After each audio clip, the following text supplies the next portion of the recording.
2000 वर्षांपूर्वी आपल्या महाराष्ट्रातलं एक वस्त्र अख्ख्या जगात प्रसिद्ध होतं.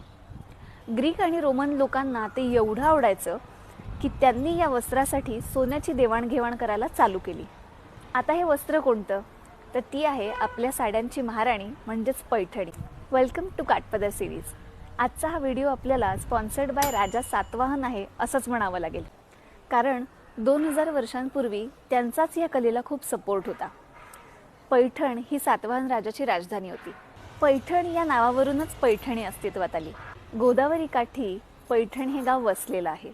2000 वर्षांपूर्वी सुद्धा पैठण हे कलेचं केंद्र म्हणून ओळखलं जायचं.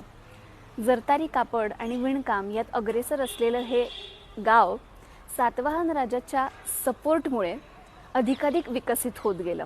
पण काळानुसार पैठणी ही पैठणहून येवल्याला शिफ्ट झाली. तर ती कशी? सो यासाठी पाहत रहा काठपदर सिरीज. आणि तुमच्याच अशा पैठणी प्रेमींना हा व्हिडिओ नक्की शेअर करा आणि फॉलो करत रहा काठपदर सिरीज.